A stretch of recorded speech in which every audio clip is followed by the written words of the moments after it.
Now to verdict watch. In the Karen Reed murder trial, the jury has gone home for the day, failing to reach a decision. It was the second full day of deliberations. Now, this follows weeks of testimony from more than 70 witnesses. Anticipation is building at the courthouse as supporters of Karen Reed continue to gather nearby. We have live team coverage from court in Dedham. Eli Rosenberg has a look at other Massachusetts trials that have sparked national attention like this one has. Michael Rosenfield compares the length of these deliberations to other cases. But we begin with NBC 10's John Maroney. Good evening, John. Good evening, Glenn. The jury has gone home for the day. Yesterday, we had a sense of what they might be thinking when they sent the note to the judge. Today, nothing. Karen Reed leaving court 3 days into deliberations for her high-profile murder trial.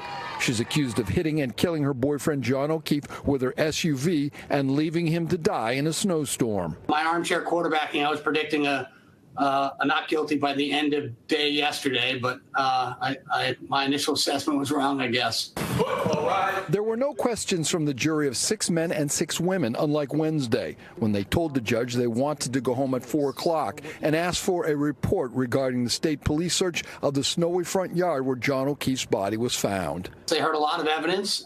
They want to get it right, and I think that's a good sign for the system when they do that. Chris Dearborn is a professor at Suffolk Law School. He says at this stage of the deliberations, jurors could be hung up on some of the evidence or there could be holdouts. In my opinion, this should be a not guilty based on the evidence that they've seen.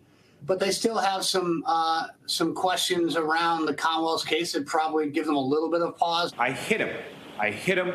Oh, my God, I hit him. He said the prosecution's case was not as strong as the one by the defense, especially with regards to the analysis of the alleged accident involving O'Keefe and his girlfriend's vehicle. I struggle why they wouldn't find considerable doubt, not just reasonable doubt, and acquit on all the charges. The jury has now deliberated for more than 14 hours over 3 days. They will be back at it again tomorrow.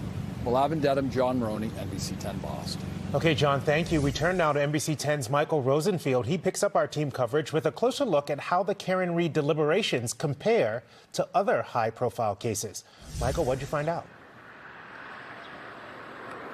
Glenn, we've seen a lot of big cases in the spotlight around here over the last several years. Sometimes the juries come back very quickly. Sometimes it takes a while.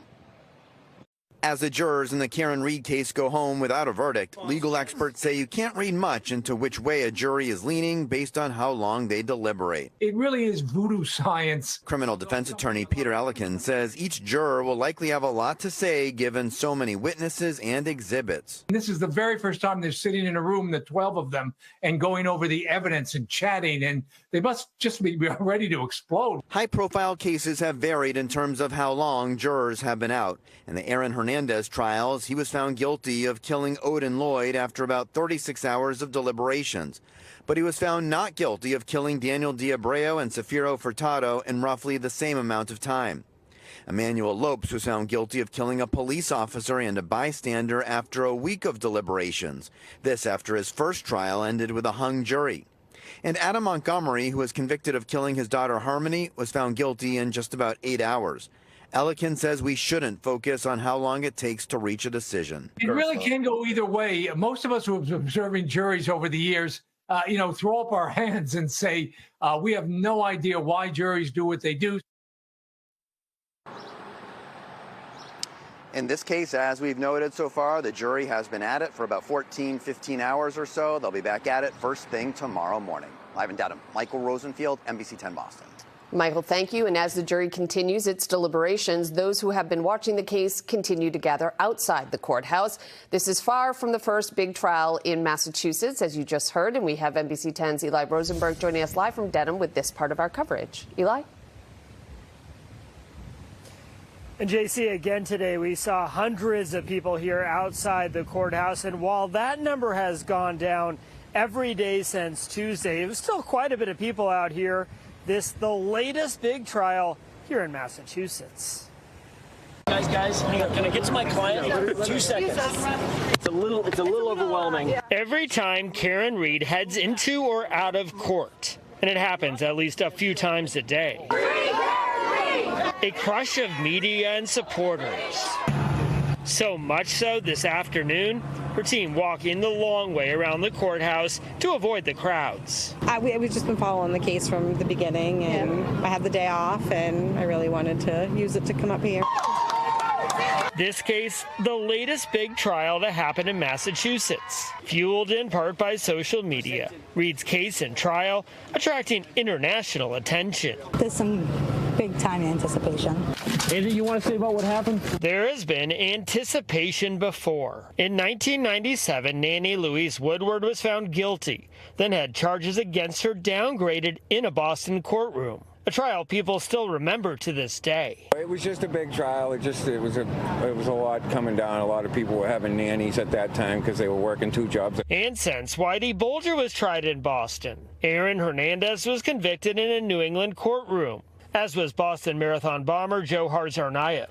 There's been some big ones. And while all of those attracted worldwide media attention and plenty of amateur detectives, it is this one, the Reed case in Dedham, that has struck a chord with so many. This one in particular, I think this one goes to the fact that she could be any one of us.